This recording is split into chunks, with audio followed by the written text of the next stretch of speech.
वक्त हर जगह एक ही बात हो रही है कि नरेंद्र मोदी को कितनी सीटें आ रही हैं। शेयर मार्केट से लेकर सट्टा बाजार तक हर जगह गजब हलचल है बॉस। आते जाते उठते बैठते लोग पूछ रहे हैं कि 4 जून का इलेक्शन रिजल्ट कैसा आने वाला है। लोग फोन कर रहे हैं भाई कि तुम तो पत्रकार हो, तुमको पता होगा। अरे भाई, पत्रकार भी जो जमीनी हालात है उसके हिसाब से अनुमान ही लगा सकता, फाइनल रिजल्ट थोड़ी बताता है। अच्छा, ये तब है जब अभी लास्ट फेज की वोटिंग बची हुई है। लास्ट फेज की वोटिंग के लिए भी सब प्रचार में अपना दम लगा रहे हैं। आखिर तक अपनी सीटें बढ़ा ली जाएं, इसका पूरा जोर है।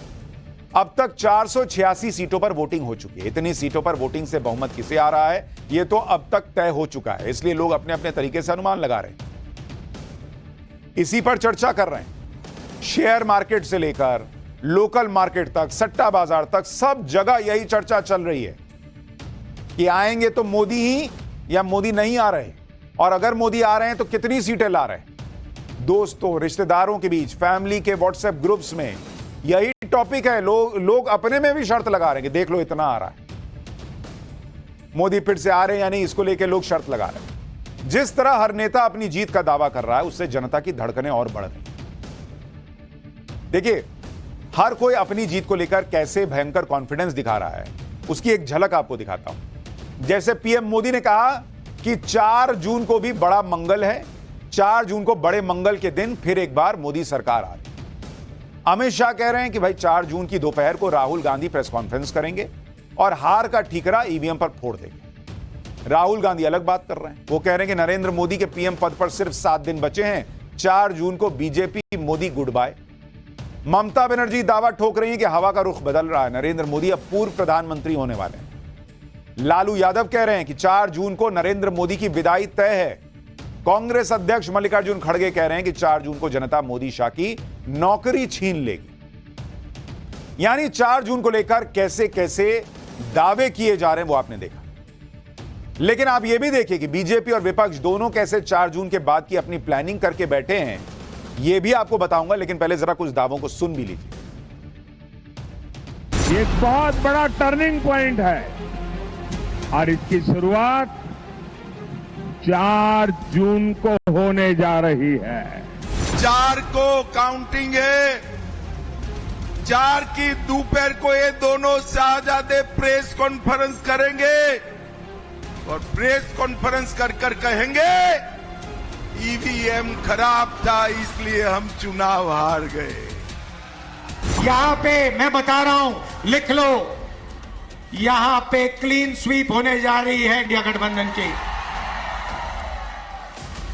लाइन लगने वाली है सीटों की, टकाटक टकाटक टकाटक टकाटक। और उसके बाद good bye BJP, good bye Narendra Modi, टाटा। वो क्या बोलते, कैसा भी उनका जॉब खाली होने वाला है।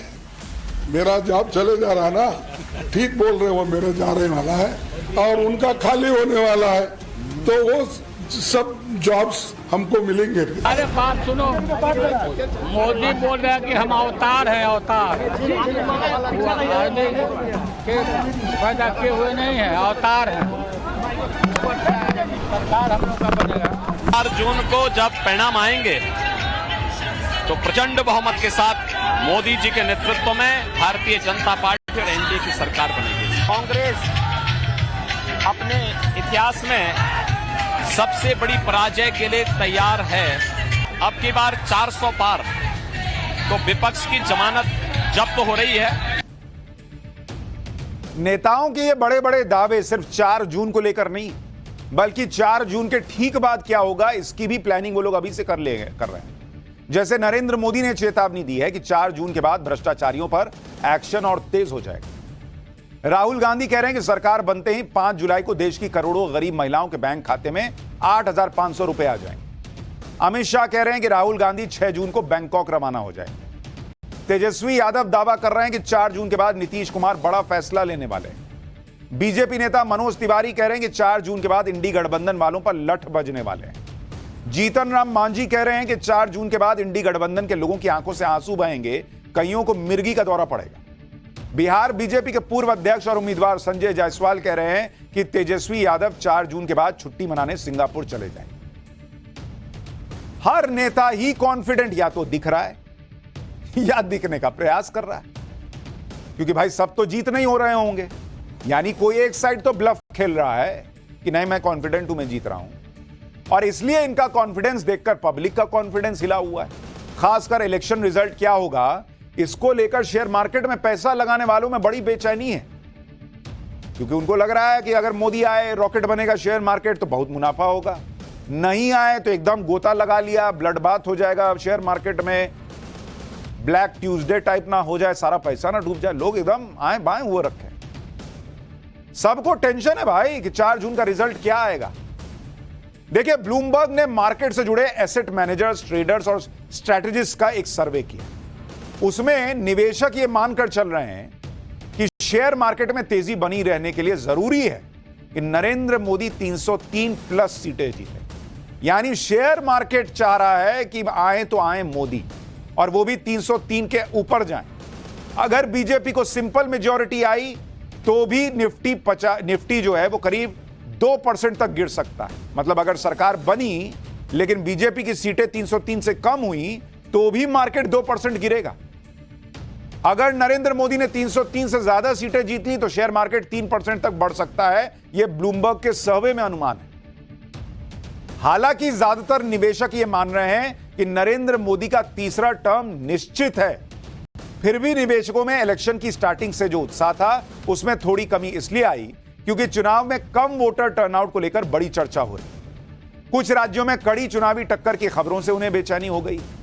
तो शेयर मार्केट में लोग मान के तो चल रहे हैं कि आ रहा है मोदी, लेकिन थोड़ा सेफ साइड में चलने का प्रयास कर रहे हैं। इसी बीच चुनाव के पिछले 1-1.5 महीने में शेयर मार्केट में बहुत उतार चढ़ाव भी हो गया, और निवेशकों के अंदर किस तरह की बेचैनी है उसे शेयर मार्केट के VIX इंडेक्स से भी समझ सकते हैं, जिसे शेयर मार्केट का फियर इंडेक्स कहते हैं कि मार्केट में कितना डर है। आमतौर पर जब चुनाव जैसे कोई इवेंट होता है या कोई युद्ध वाली स्थिति होती है तो यह फियर इंडेक्स बढ़ जाता है। पता नहीं ना कि क्या होगा, भाई युद्ध किधर जाएगा, चुनाव किधर पलटेगा, क्योंकि मार्केट में बहुत अनिश्चितता होती है। यह पता नहीं होता कि कब मार्केट बढ़ेगा कब गिरेगा। इस वक्त जो विक्स इंडेक्स है, मतलब जो फियर फैक्टर है मार्केट का, 1 महीने में 87% बढ़ा है। अभी यह इंडेक्स 24 पर है। इलेक्शन रिजल्ट तक इसमें इसके 30 तक पहुंचने के आसार है। बाजार में अनिश्चितता इस बात से भी पता चलती है कि किसी दिन मार्केट बहुत बढ़ जा रहा है तो किसी दिन बहुत गिर जाता है। जैसे आज ही मार्केट में बड़ी गिरावट, सेंसेक्स 667 पॉइंट गिर गया और निफ्टी 183 पॉइंट गिर गया। आज निवेशकों के 1,30,000 करोड़ रुपए डूबे हैं बॉस। अभी तो रिजल्ट आया भी नहीं है। हालांकि मार्केट में इस तरह के उतार चढ़ाव पर जब गृह मंत्री अमित शाह से पूछा गया तो उनका कहना है कि मार्केट में प्रॉफिट बुकिंग रूटीन बात है, इसे इलेक्शन से मत जोड़िए भाई। शॉर्ट टर्म वाले प्रॉफिट बुकिंग करते ही हैं। मार्केट का 1200-1300 पॉइंट बढ़ना और फिर गिर जाना बहुत सामान्य प्रक्रिया है। चुनाव नहीं भी होता है तो साल में 15-20 बार तो ऐसा होता ही है, यह अमित शाह कह रहे हैं। वैसे खुद प्रधानमंत्री नरेंद्र मोदी कह चुके हैं, नरेंद्र मोदी बहुत सोच समझ के बोलते हैं, लेकिन उन्होंने एक बार कहा है अभी इसी हाल के इंटरव्यू में कि जब वो सरकार में आए थे तो मार्केट 25,000 पर था, आज शेयर मार्केट 75,000 पर पहुंच गया। 4 जून को जब लोकसभा चुनाव के नतीजे आएंगे तो हफ्ते भर में देखना स्टॉक मार्केट में ऐसी ट्रेडिंग होगी कि प्रोग्रामिंग वाले थक जाएंगे। यानी नरेंद्र मोदी तो कॉन्फिडेंस दिखा रहे हैं बॉस कि किसी का पैसा डूबने वाला नहीं। अच्छा, नरेंद्र मोदी पहले भी कह चुके हैं कि मैं जिसमें कहता हूं ना, जिसकी बात करता हूं उसमें पैसा लगा दो, शेयर में मुनाफा हो। जैसे HAL को ये लोग कहते थे मोदी जी डुबा रहे हैं फलाने को कॉन्ट्रैक्ट देने के लिए, हिंदुस्तान एरोनॉटिक्स लिमिटेड। कहां उसका 1000 रुपए से कम का शेयर होता था, आज एकदम रॉकेट बना हुआ 5000 के पार चला गया। तो नरेंद्र मोदी ने पहले भी कहा था कि मैं तो कहता हूं उसमें लगा दो पैसा। खैर, ये अभी नरेंद्र मोदी अपना दावा कर रहे हैं, पता नहीं क्या होगा नहीं होगा। लेकिन इलेक्शन रिजल्ट को लेकर सेफोलॉजिस्ट क्या कह रहे हैं? भाई शेयर मार्केट तो मान के चल रहा है कि मोदी जी आ रहे हैं, ये उनको लग रहा है, उनकी फीलिंग। सेफोलॉजिस्ट मतलब जो चुनावी पंडित हैं, जो चुनाव को पढ़ते हैं, उनकी एजेंसीज क्या बता रही हैं भाई? वैसे तो 1 जून की वोटिंग से पहले कोई नंबर बता नहीं सकता, लेकिन ग्राउंड पर माहौल देखकर सब अपना अपना अनुमान लगा रहे हैं। अभी सट्टा बाजार क्या कह रहा है उस पर आऊंगा, लेकिन पहले चुनावी पंडितों को सुनिए। जैसे CSDS के चुनावी विश्लेषक संजय कुमार ने कहा है कि महाराष्ट्र, बंगाल, यूपी, बिहार में कांटे की टक्कर है। बीजेपी को 2019 की तुलना में सीटों का नुकसान हो सकता है। बहुमत के आंकड़े के आसपास बीजेपी रही। चुनावी विश्लेषक नरेश अरोड़ा का कहना है कि बीजेपी 2019 के पुराने आंकड़े के बराबर रहेगी या उससे ज्यादा रहेगी। ज्यादा से ज्यादा 10 से 15 सीटें ऊपर नीचे हो सकती हैं। वहीं कांग्रेस की अपर लिमिट 65 तक जा सकती है। चुनावी विश्लेषक प्रशांत किशोर ने कहा है कि बीजेपी की सीटें कम होने वाली ही नहीं है, सीटें बढ़नी तय हैं, कम तो होंगी नहीं किसी हाल में, यह प्रशांत किशोर कह रहे हैं। बंगाल में बीजेपी सबसे बड़ी पार्टी होगी और साउथ में बीजेपी बहुत अच्छा परफॉर्म करेगी। उधर चुनावी विश्लेषक योगेंद्र यादव ने कहा है कि बीजेपी बहुमत से बहुत नीचे होगी और एनडीए को भी बहुमत के लिए बड़ी लड़ाई लड़नी। महाराष्ट्र, कर्नाटक, बंगाल, यूपी जैसे राज्यों में बीजेपी को सेटबैक मिल सकता है। चुनावी विश्लेषक यशवंत देशमुख ने कहा कि योगेंद्र यादव और प्रशांत किशोर दोनों दो एक्सट्रीम की बातें कर रहे हैं और सच्चाई कहीं इसके बीच में छुपी हुई। यानी मोटे तौर पर चुनावी विश्लेषक भी अलग अलग दावे कर रहे हैं। नेताओं के अपने दावे, एक्सपर्ट्स के अपने अनुमान। इसी बीच अलग अलग सट्टा बाजार भी अपना अपना गणित बता रहा है। जैसे राजस्थान का एक फलोदी सट्टा बाजार है, यह बहुत मशहूर है कि वहां लोग सट्टा लगाते हैं इलेक्शन को लेके, बाकी चीजों को लेके। तो यह फलोदी सट्टा बाजार के मुताबिक वहां क्या स्थिति है भाई? यह फलोदी सट्टा बाजार कह रहा है कि राजस्थान की 25 सीटों में करीब 6 सीटों पर कांग्रेस गठबंधन का पलड़ा भारी। यही फलोदी सट्टा बाजार कह रहा है कि यूपी में बीजेपी 60 से 65 सीट और इंडी गठबंधन को 15 से 20 सीट पर एज है। एमपी में बीजेपी को 29 में से 27 सीटों पर एज है और 2 सीट पर कांग्रेस को एज है। सट्टा बाजार के मुताबिक दिल्ली में बीजेपी को 6 से 7 सीटें मिल सकती हैं, यानी क्लीन स्वीप हो सकता है। हरियाणा में बीजेपी को 5 से 6 सीट, झारखंड में 10 से 11 सीट पर बढ़त है। ओडिशा में बीजेपी को 11 से 12 सीट और बंगाल में 20 से 22 सीट पर बढ़त है।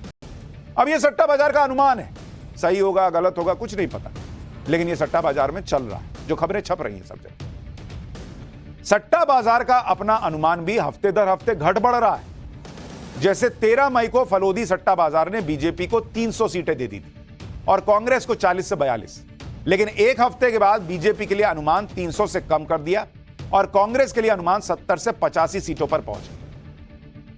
फलोदी सट्टा बाजार इकलौता सट्टा बाजार नहीं है जहां इस तरह के चीजें तय होती। फलोदी के अलावा दूसरे सट्टा बाजार भी अपने अपने अनुमान लगा रहे हैं। जैसे इंदौर का सट्टा बाजार खबरों में छप रहा है कि एमपी में बीजेपी को 26 से 29 सीट दे रहा है और 6 सीटों पर टफ फाइट बता रहा है। एमपी के रतलाम का सट्टा बाजार एमपी में बीजेपी को 26 से 28 सीट दे रहा है और कांग्रेस को 1 से 3 सीट। रतलाम का सट्टा बाजार बीजेपी को दिल्ली में 6 से 7 सीटें, पंजाब में 2 सीट, तमिलनाडु में 3 से 4 सीटें दे रहा है। अच्छा, मुंबई का एक सट्टा बाजार है, वो भी बीजेपी को 315 से 325 सीटों का दावा ठोक रहा है और कांग्रेस को 45 से 55 सीटें मिल सकती हैं। यह मुंबई के सट्टा बाजार का अनुमान है। सट्टा बाजार कभी सही भी होते हैं, कभी गलत भी हो जाते हैं। जैसे मध्य प्रदेश के विधानसभा चुनाव में बताया जा रहा था कि वहां कांग्रेस की सरकार आ रही, लेकिन फलौदी सट्टा बाजार ने बता दिया था कि बीजेपी की ही सरकार आ रही और शिवराज सिंह दोबारा सीएम भी नहीं बनेंगे। इसी तरह से राजस्थान और छत्तीसगढ़ के विधानसभा चुनाव के बारे में सट्टा बाजार ने सही अनुमान लगाया था। सट्टा बाजार ने राजस्थान विधानसभा चुनाव में बताया था कि बीजेपी को 110 से 112 सीटें आएंगी और बीजेपी को 115 सीटें मिली। सट्टा बाजार ने छत्तीसगढ़ विधानसभा चुनाव में बताया था कि बीजेपी को 50 से 52 सीटें आएंगी, बीजेपी को 54 सीटें मिली। यानी चुनावी विश्लेषक तक मान के चल रहे थे कि बीजेपी छत्तीसगढ़ और राजस्थान हार रही है, लेकिन सट्टा बाजार का तुक्का लग गया था। सट्टा बाजार अलग अलग कैंडिडेट्स की हार जीत का भी अनुमान लगा रहे हैं इस बार। जैसे मुंबई सट्टा बाजार ने यूपी की कुछ सीटों को लेकर अनुमान लगाया। अमेठी पर स्मृति ईरानी जीत सकती हैं, यह सट्टा बाजार का अनुमान है। रायबरेली से राहुल गांधी जीत सकते हैं। मैनपुरी सीट पर डिंपल यादव जीत सकती है, यह सट्टा बाजार अनुमान लगा रहा है। लखनऊ में राजनाथ सिंह 2.5 लाख वोट से जीत सकते हैं, यह अनुमान है सट्टा बाजार का।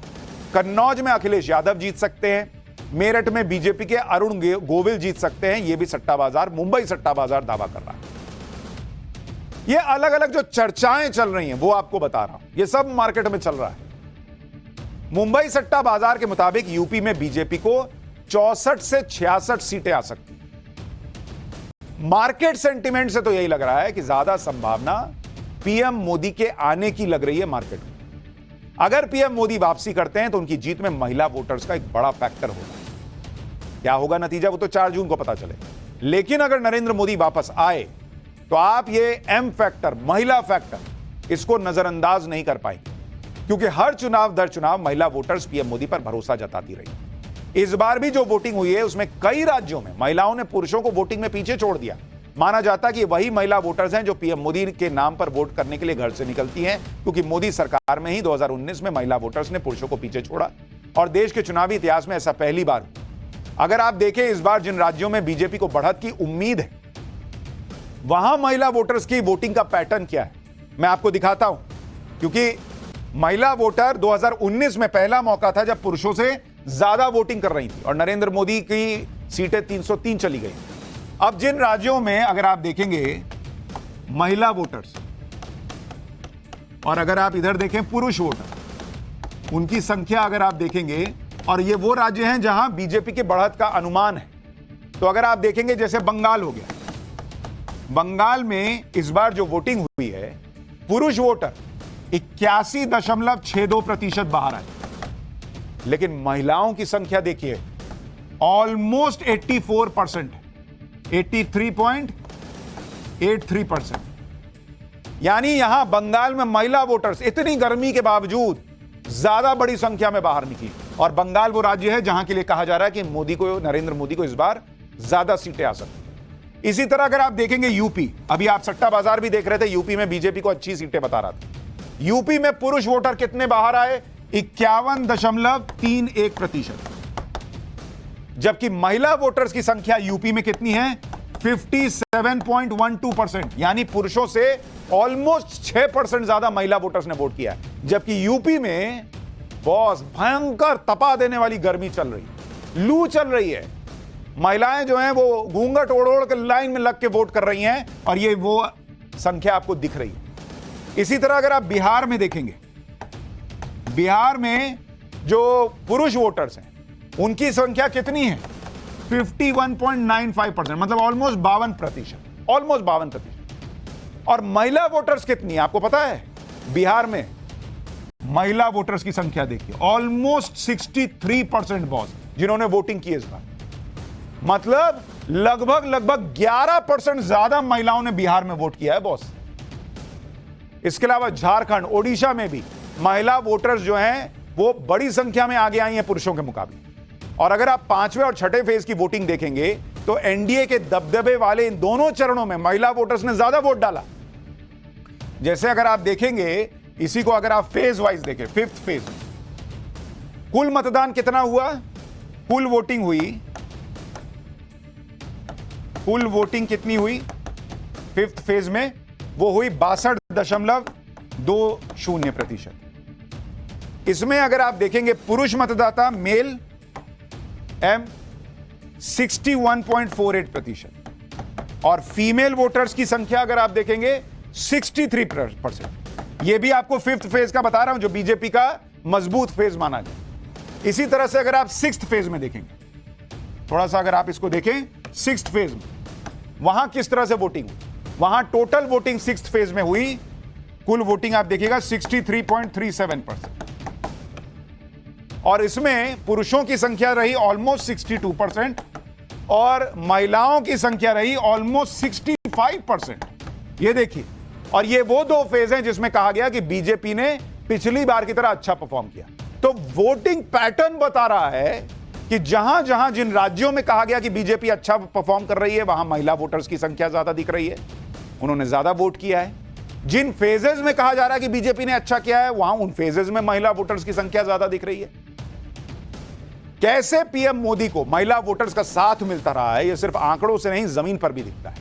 पीएम मोदी की संसदीय सीट वाराणसी में हमारे सहयोगी अमित कुमार ने पीएम मोदी पर मुस्लिम महिलाओं से भी सवाल पूछा, बातचीत की, और बातचीत में ज्यादातर महिलाओं ने पीएम मोदी को सपोर्ट किया। मुस्लिम महिलाओं ने माना कि मोदी योगी की जोड़ी के बाद से यूपी का माहौल सुरक्षित हुआ है, गरीब महिलाओं को घर मिला है। एक बार वाराणसी से यह रिपोर्ट देखिए, फिर आपको बताऊंगा कि बीजेपी के वो राज्य जो 400 पार के टारगेट को संभव बना सकते हैं। क्या सोचते हो जो इस बार चुनाव नरेंद्र मोदी प्रधानमंत्री थे, अब फिर प्रधानमंत्री बनने की बात हो रही है, क्या आप सोच रहे हो नरेंद्र मोदी का? और अच्छा है कि नरेंद्र मोदी प्रधानमंत्री जी आए, हम लोग का आवास वाला बन गया, और भी जो कुछ हम लोग को चाहिए उन्हीं से मदद लिया जाएगा। अरे वो जब पहली बार जब कोशिश कर रहे थे बैठने के लिए, तब से हम लोग उनको वोट दे रहे हैं। अच्छा, ऐसी बात नहीं है, तो कई साल बैठ चुके, लेकिन हम देते हैं उन्हीं को, हमारा हमारा घर मकान बन गया है। आप क्या सोचते हो नरेंद्र मोदी के बारे में, कितना भरोसा है?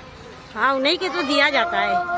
हाँ, उन्हीं के तो। आपको लगता है नरेंद्र मोदी पे आप लोग जो मुस्लिम महिलाएं हैं भरोसा करती हैं? हाँ, उन्हीं को दिया जाता है। हाँ, भरोसा करते हो आप? आपको क्या लगता है? बहुत अच्छा काम कर रहे हैं मोदी जी। अच्छा, हाँ, बहुत अच्छा लगा। हमारा विश्वास तो नहीं बना ना। और सपोर्ट मिला हुआ है मुस्लिम औरतों को। अच्छा, और आगे भी सपोर्ट ऐसे ही चाहते हैं सरकार से, तो नरेंद्र मोदी से।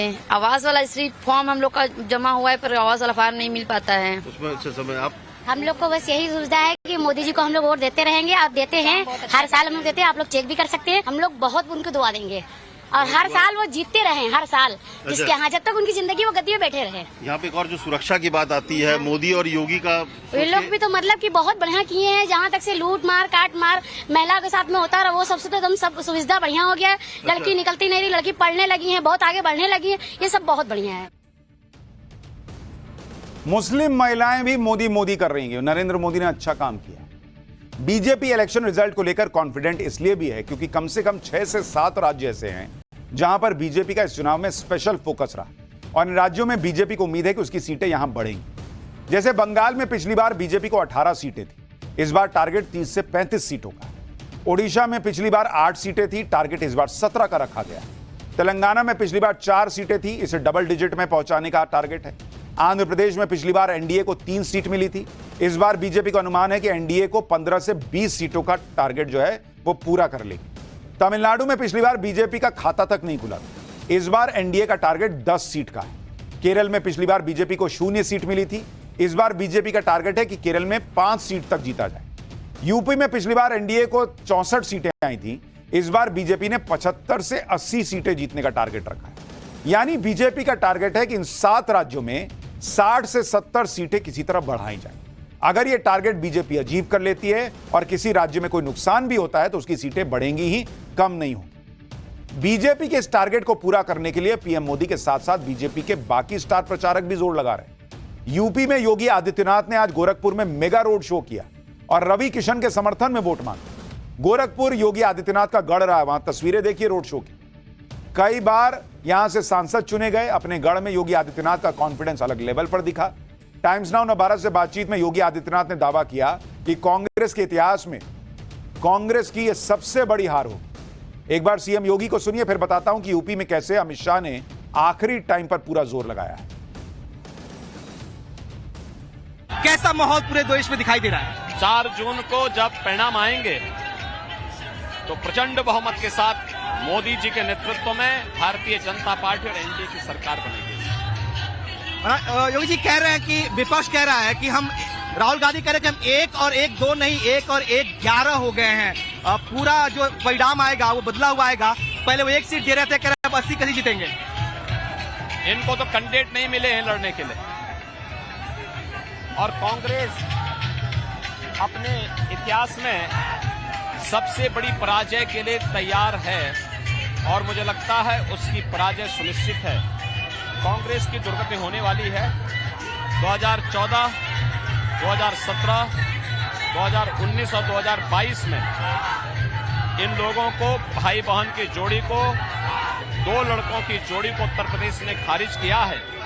दोनों शहजादे एक बार फिर मौके खाएंगे। वो कह रहे हैं कि जो नतीजे होंगे वो बेहद चौंकाने वाले आएंगे। इस बार जनता ने मूड बना लिया। चौंकाने वाले तो होंगे क्योंकि अब की बार 400 पार, तो विपक्ष की जमानत जब्त हो रही है। आज यूपी में अमित शाह ने भी प्रचार किया। अमित शाह ने आज गाजीपुर सीट पर रोड शो किया। गाजीपुर सीट पर मुख्तार अंसारी के भाई अफजाल अंसारी चुनाव लड़ रहे। गाजीपुर सीट पिछली बार अफजाल अंसारी ने जीत ली, लेकिन तब समाजवादी पार्टी और बीएसपी का गठबंधन था। इस बार समाजवादी पार्टी और बीएसपी का गठबंधन नहीं है और अमित शाह ने गाजीपुर जाकर यह दावा कर दिया है कि गाजीपुर की सीट बीजेपी ही जीतेगी और आखिरी फेज में बीजेपी अच्छा गेन करेगी। सुनिए एक बार अमित शाह।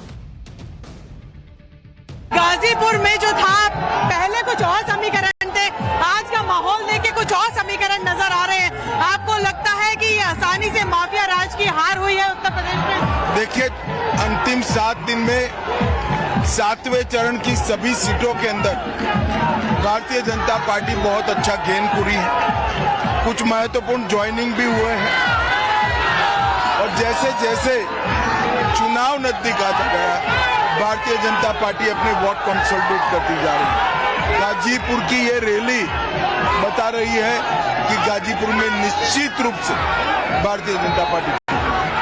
अमित भाई, जैसे हम देख रहे हैं यूपी में कांग्रेस और सपा साथ है। अखिलेश और राहुल गांधी ने इकट्ठे यहाँ वाराणसी में अपने आकर सभा करी और कहा एक सीट बीजेपी नहीं जीत रही। आंकड़ों को लेकर समीकरण और पॉलिटिक्स शुरू हो गए हैं। जिस तरीके से वो कह रहे हैं 150 से पार बीजेपी नहीं जा रही। देखिए, बहुत कम समय है, 4 तारीख को देखिए हम 400। अमित शाह 400 पार का दावा कर रहे हैं। हालांकि बंगाल भी एक ऐसा राज्य है जहां बीजेपी को बहुत बड़े उलटफेर की उम्मीद है। कल ही पीएम मोदी कह चुके हैं कि बंगाल में बीजेपी का बेस्ट परफॉर्मेंस होगा। पीएम मोदी के इस बड़े दावे के बाद से ममता बनर्जी और उनकी पार्टी टेंशन में आ गई होंगी।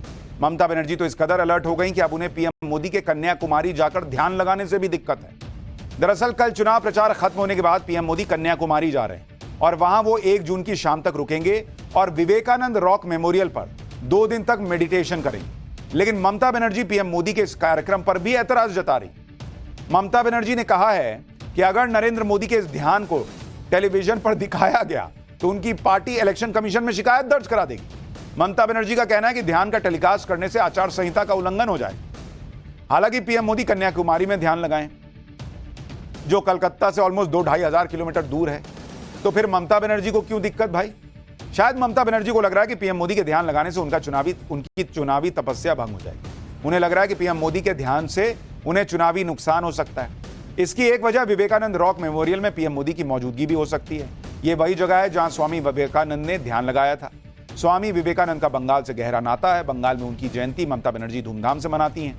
तो उन्हें लग रहा है कि कहीं ऐसा ना हो कि बंगाल में लास्ट फेज में ध्यान उधर नरेंद्र मोदी लगाएं और इधर वोटर का ध्यान उधर चला जाए, तो सब खेला होता है।